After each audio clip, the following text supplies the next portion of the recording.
I was figuring out, there's 128 businesses at the Green. Holy, that many. So I didn't think it was that high. What do you think the average rent is per month? $5,000. Right?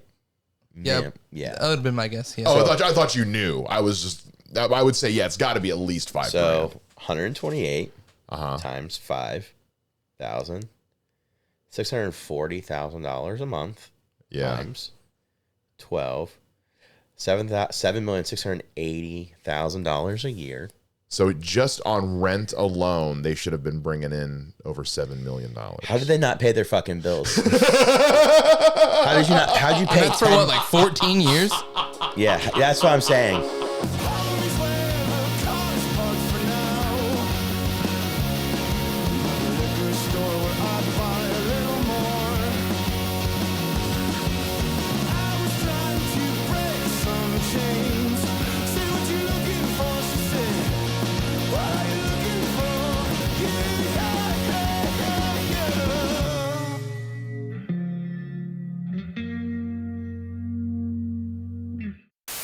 Mad Max movie didn't do good. Yeah, it's weird. It got really good reviews, but it didn't do well at the box office. That's weird. Furiosa or whatever. It's not part of like, well, I guess it is kind of part of a blockbuster saga, but like Technically. it's not a Marvel movie, so I feel like anything that's not like Marvel MCU, nobody's going to the theaters to see it. Well, I mean, Mad Max Fury Road, I mean, that thing took home Oscar gold. I mean, it was one of the biggest movies of the year, but that was so long ago. It was pre-pandemic, wasn't it? How much money did it really make? A lot of money at theater? Let me take a look. I don't know. I mean, it's a good movie. It's a great movie, and it's the one that was talked about for the longest time. That's the one thing 2015. So it's been almost 10 years since the last Mad. And they've been working on this movie forever. I mean, pretty much since Fury Road came out, they were talking about doing this Charlize Theron spinoff, and then it turned into a prequel with Anya Taylor-Joy. It made money. They had a budget of $150 million. It made $380 million. It did okay. Jesus, yeah. Yeah, it made its money back. I don't know. I think it took too long. I think like Mad Max is like, other than Fury Road, which everyone remembers because of Charlize Theron and Tom Hardy. When was the last Mad Max movie before that? Yeah. Like Beyond Thunderdome was how long ago? You know? Tell you. Like this franchise is so old. It used to star Mel Gibson. Like he was the star of Mad Max. So like back when he still had the accent. Yeah. So it's like, yeah. Why didn't it do well? Because it's not a huge franchise, and also everyone's too broke to go to the fucking theater.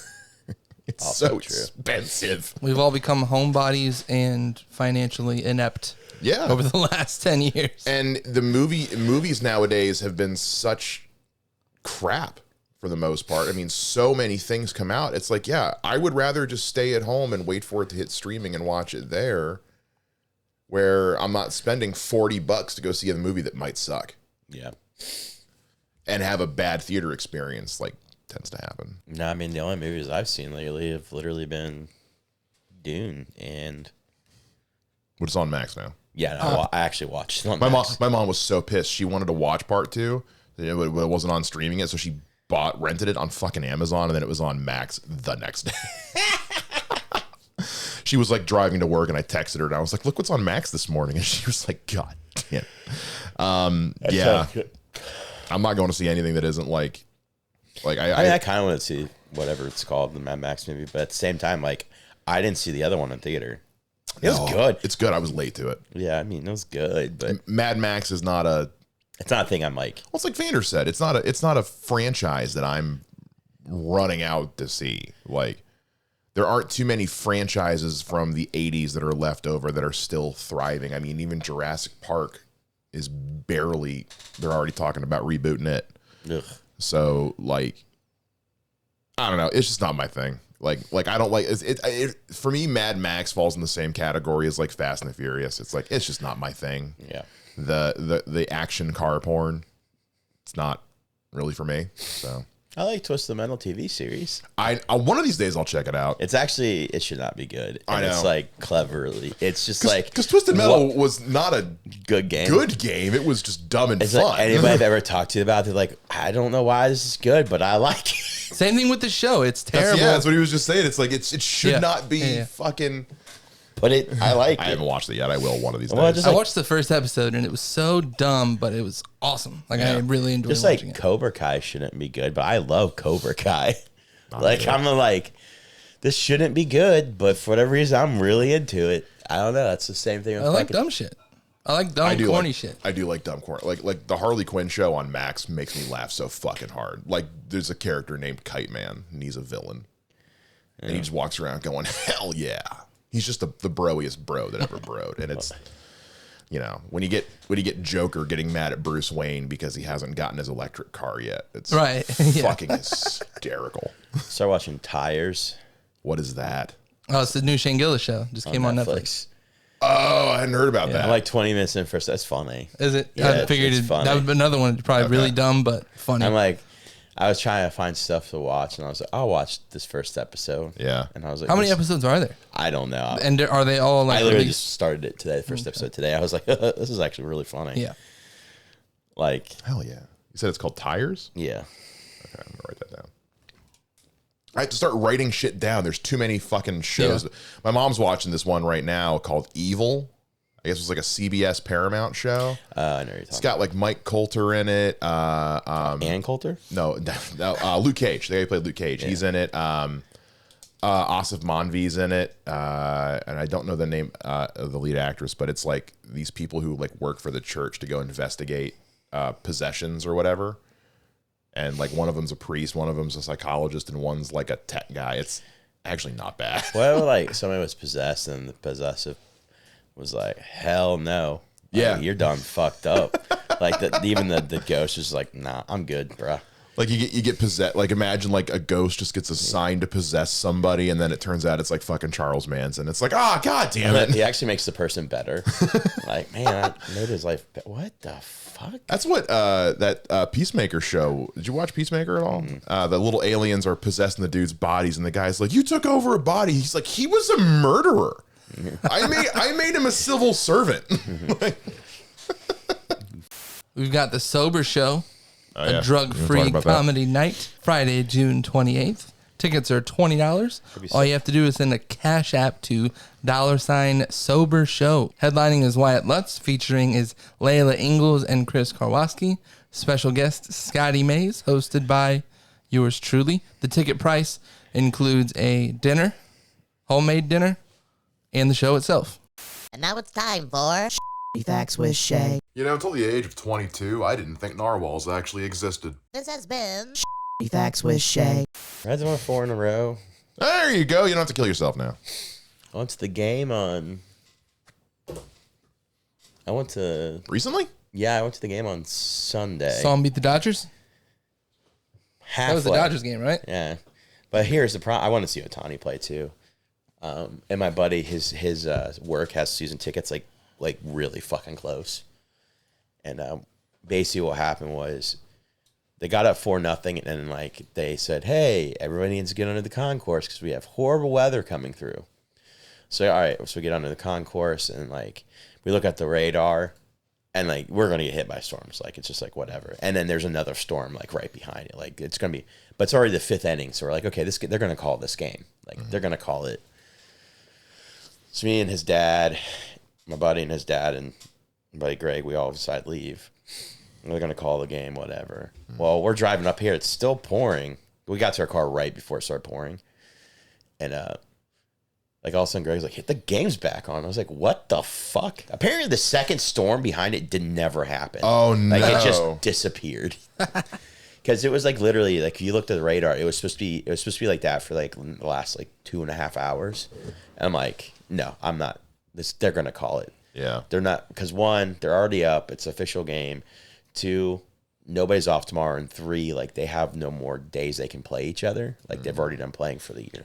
Well, it was Sunday, right? Yeah. So this is it's a holiday. So like, yeah, I in my head I'm thinking if it's gonna rain this long, they're gonna call the game. and it just fucking disappeared. But they ended up winning. Yeah, we won anyway. That would have been really shitty if we lost. But I was at that game. 4 straight. We playing tonight? Yeah, game about to start here in a minute. Actually, Okay, cool. Are we in Cincinnati or St. Louis right now? Cincinnati. But yeah, nothing that and. Celtics advanced to the finals, swept the Indiana Pacers, seemingly. Well, I won't even say easy. The Pacers blew for games. every game. Yeah, every game at one point or another, they were like favorited percentage-wise to win. I read some statistic like the Celtics, because they were ahead. Not Boston, but Indiana was ahead so far in the fourth of those 3 games. Like it was under like a 0.09% chance of them winning all 3 games, and they won, and they blew all 3 games. Every one of them, dude, is crazy. I was just like, what? It was like a 1 in 1,600 and something chance of that happening. I was like, what the fuck? That's what makes me think that like the Mavericks, or I mean, with a miracle, the Timberwolves, but a team from the West can whoop on the Celtics. I really think that could happen after seeing them like they weren't playing well at all for 3 quarters in 4 straight games. Like, I would like Luka to win. it would be cool. I like him.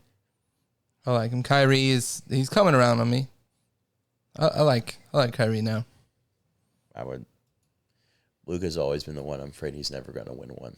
That's why I want him to win one. I think this is his year to do it. Just I do think there's going to be a nice rivalry between him and Anthony Edwards in the West for probably years to come.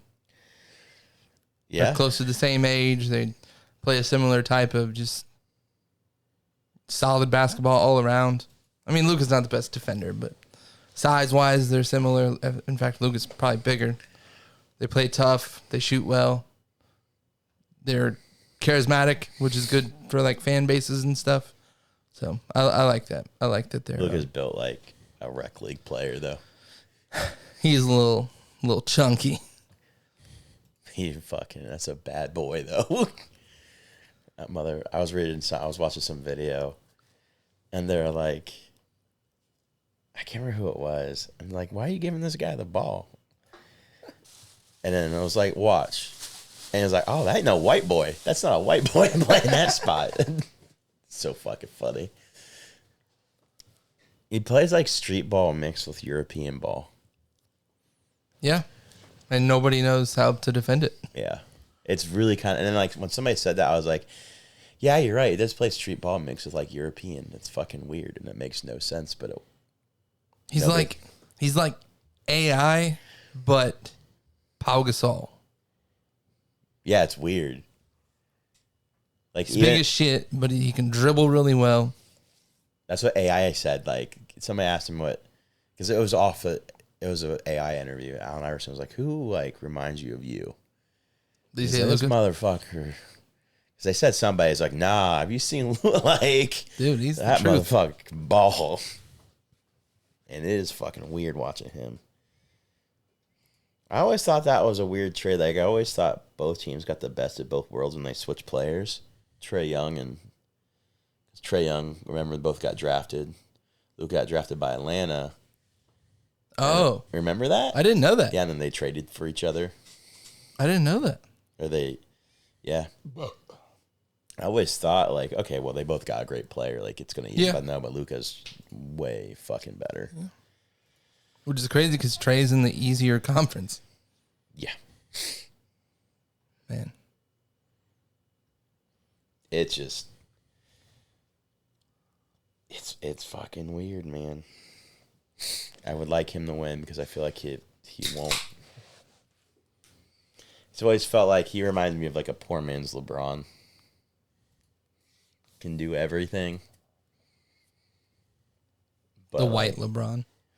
I mean, he can literally do everything, but the issue was like he can do everything, but is he going to ever have the talent around him? Because I don't think LeBron had to leave in order to get a ring. I don't think Luka would have ever left because Dallas was never going to let him leave.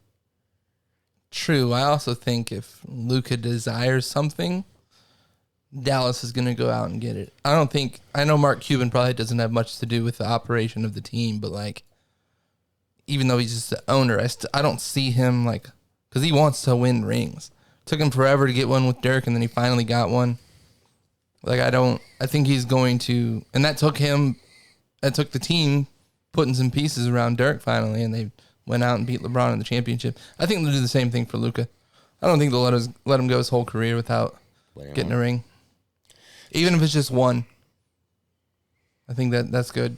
Because it's a hard-earned one versus, doing the LeBron thing and going to a better franchise to get a championship finally. Yeah, but even as a Cavs fan, I knew I was always worried. I was like, LeBron's never going to win in Cleveland because they're never going to attract anybody, and they never did when he was there. Right, until he went and got some rings in Miami, and then coming back to Cleveland, finally people. Well, here's the thing on that: they didn't attract him, but they had Kyrie already. They had to trade for Kevin Love. I forgot that. Was Kyrie drafted by Cleveland? Yeah. Oh. That was the crazy part.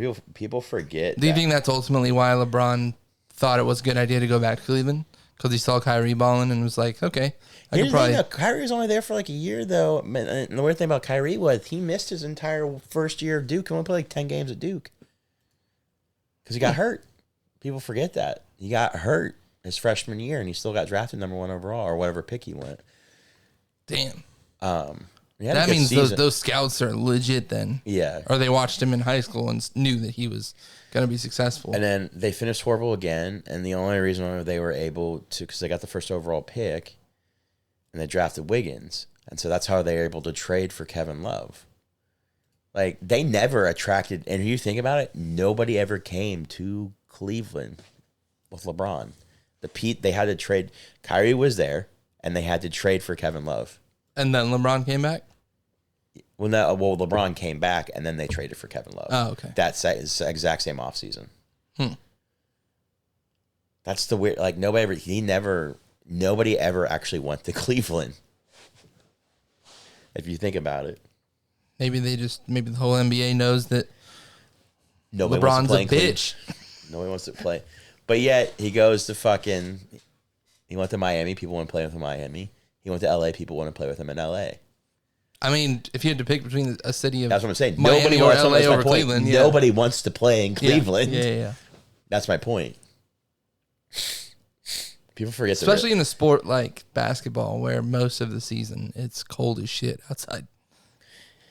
It's just one of the. I'll always think about that. People don't realize that he didn't bring anybody to Cleveland. They had Kyrie and they traded for Kevin Love. That's it. And they built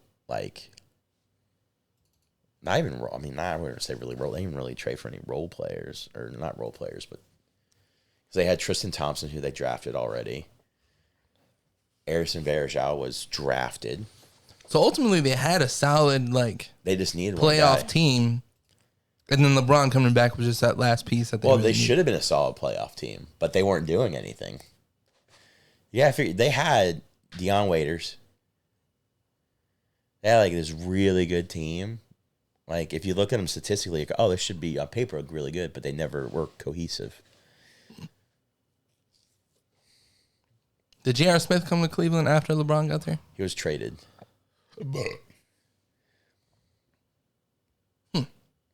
more you know. I was in prison, so we didn't get ESPN. But yeah, that's been, and then that one golfer killed himself. Crazy. Literally, who did? In the middle of the tournament. Who did? I forget his name. Grayson Murray. Yeah, Grayson Murray. That's it. What? He's top 100, isn't he? Yep. 58 or something like that. Somewhere in the middle. Yeah. He's been battling depression and anxiety all his life. Yeah. No shit. Yeah. Murray died on May 25th, 2024 at the age of 30. He withdrew from the challenge the day before, citing an illness the next day, dead by suicide. Holy He literally shit. played I think the first round or two of that tournament that was this past weekend, and yeah, fucking. Crazy. Murray struggled with alcoholism, anxiety, and depression. Following the 2014 Southern Amateur, which he walked away from while in the lead, he was diagnosed with social anxiety. So this is not the first time he's had a breakdown. He's been open.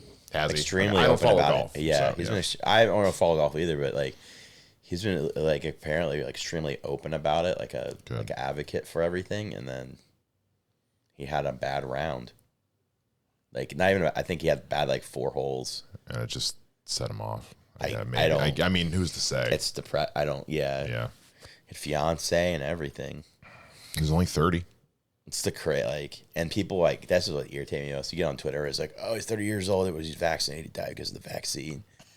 I was like, yo, my God. God, I hate people. Changing subject. I heard about this ref retiring. I guess this long time ump. Yeah, this just popped up on my feed. I thought you guys would like this. Yeah. Yep. Everybody can agree. Do we hate this guy? He's a horrible ump. Is he real? I don't know. Oh, he's bad. Really? He's not the worst, but he's second worst. Like, I think Laz Diaz is technically the worst. But Angel Hernandez gets the bad rap because he has the most like big time calls that are just bad. And like huge games. Really? Ugh. No, it's bad. He's terrible. The funniest post I saw about it, I think it was Dustin Nickerson said he was like Angel Hernandez actually got fired 4 years ago. He just missed the call. I mean, it was, but. Hey guys, Mike Shea here. Just want to thank y'all so much for watching the Three Mics on YouTube, listening to the podcast, and enjoying our clips. If you do enjoy the show, please make sure you like and subscribe, hit the notification bell, and check out our website, www.the3mics.com, to find out where you can see us next and follow along with us everywhere we're at. And now it's time for Facts with Shay. This is my cat, Rosie.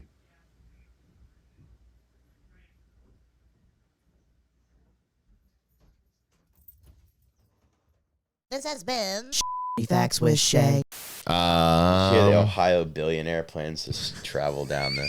First off, 8 years since Harambe died, as of today. The beginning of the end. Yeah. The thing that brought about COVID and everything else that's happened since then. Oh man. He said there was a Ohio guy. Yeah. Doing what? The Dayton, the billionaire with the sub. I know who it is too. Oh, do you? Yeah, I've talked to that man before. Oh, He's no. a piece of shit. I mean, yeah. It's a billionaire. Of course he is. He's a billionaire that wants to go underwater. Yeah. I hope he dies. Yeah. Oh, yeah. That's why somebody shared that article and then just shared a picture of like a crushed Coke can. Well, I was like, yeah. Well, here's the thing now too. I was like, as soon as it said Dayton, Ohio billionaire wants to go, I was like, oh, that's Larry Connor. I didn't even have to read the fucking. You just knew? I just knew it, and I was like, yep, completely accurate on that. How do you know him? I know him because he owns a bunch of apartment complexes. The Connor Group owns like a ton of apartment, and I know, he's that Connor. Yeah, I know every little I see dirty their signs everywhere. I know every little dirty trick they have because my ex used to work for them. So it's just like I went to his so I live in this apartment. Are we rolling? We're rolling. So. Yeah, no, you're fine. I live in this apartment complex that was owned by somebody else, and okay. The cool thing about it is like the apartment complex.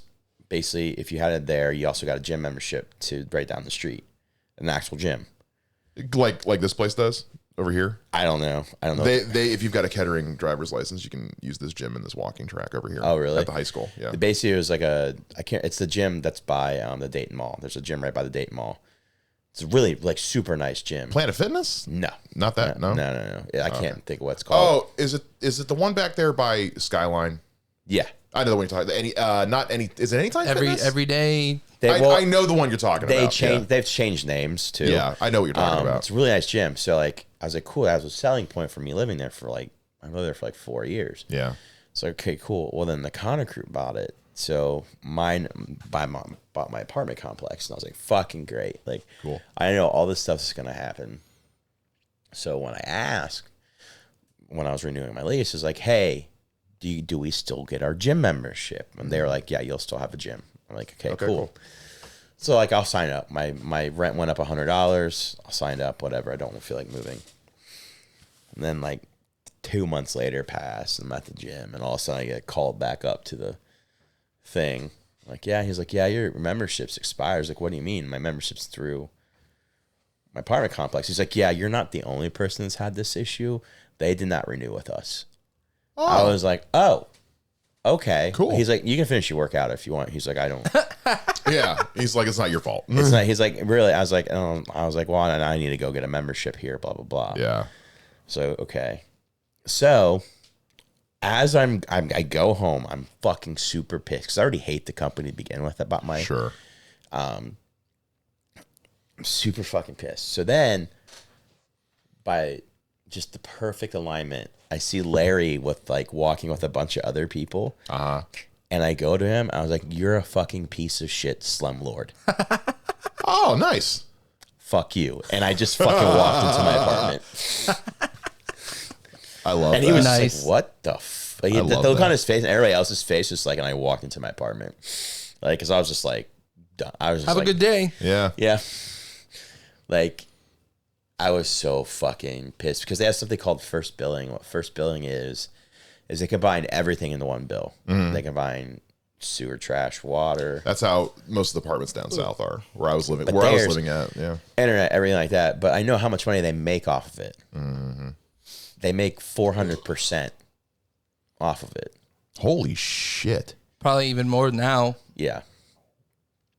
Oh yeah, with the cost of housing and all that skyrocketing. Every single one of their apartments will have, like, apartment complexes will have something that says only one available spot left, or 99% occupancy, or luxury apartments, and it's just fucking gimmicks. It's all fucking gimmicks. Yeah. And like my ex that worked there, she was like, they taught us how to stop people from getting houses. They were wanting us to make people wanting to stop moving out. Like, hey, no, you shouldn't get a house. Like, you should stay. Like, I'm like, yeah. And I knew how bad they raised. I just knew like a whole bunch of other shit that I was just like, as soon as I saw him, I was like, this is the day. Yeah. This is the day. Yeah. Finally get to say it. You piece of shit, slumlord. You walk inside and you're like, I am hard. God, that felt so Well, good. here's fucked up. Here's fucked up. I moved out, right? And How soon after that did you move a out? couple months. Okay. Like Yeah. you were already on your way out? Yeah. Okay. Because of him, I fucking left early. Yeah. Oh, yeah. No, fuck that. Because that kind of pissed me off. So what happened was, I literally, like, I know, like, a lot of their maintenance people are cool guys. Like, I actually knew, not in that one, but other ones that worked at a different place. So I left a note in the fridge with a couple beers, say, hey, these are for you, blah, blah, take one, whatever. They charged me for that as a cleanup fee. No. Yeah. Oh my God. Charge cleaning out the fridge. And I was like, you gotta be shitting me. I fucking hate. I hope he dies. I've never had a problem That'd be with. awesome. Yeah, it would be. I've never had a problem with landlords, just roommates. And I don't even mean the most recent one. I mean, like when I was living down south, I just had shitty roommates. Dude, I loved the company that used to own that place. I loved it. Yeah. Like, they were fantastic. They were great. No issues at all. Then as soon as they bought, I was like, fuck. And then even, like, I loved the apartment I lived at in Middletown. Like, they raised my rate $10. That's it? $10. I went month to month for 3 years. God. I wish. Like, because they never had issues. I paid my rent on time. Yeah. Like, never issues with me. I fucking left my weed out one time. Like, I called maintenance over. I called maintenance for like some issues, and I forgot left my. I had my fucking bowl out and like everything out on my, and they didn't say a fucking word to me. But I was just like, Nice. fix my issue. But I was just, they never said it. Like, I fucking hate Larry Connor. Well, now Larry Connor, fuck you. Larry Connor, go fuck yourself in all the worst ways. I see those. I see those signs all over. So that's who wants to go. That's who's saying that the Titanic's not a big deal. Yeah, Okay. All right. doesn't surprise me. That's cool. Well, we won't see him again. He's about to become soup, just like those other guys. Wonderful. That's fine. And here's a big ego he has. So like, there's the Connor Group building, kind of by the Austin Landing. Yeah. He wanted it designed that specific way so it'd stand out amongst everything else because he wanted him to like, because it has like no flat, nothing's flat or something like that, how it works. And they spent like more money than should ever been spent on that building. It's ridiculous. We're doing that right now. They're talking about building that new fucking hotel right there by Levitt. I'm like, you have one. Occupy it. Don't build a new one. Fucking idiots. I fucking hate rich people. I know. Fucking whites. Fucking white people.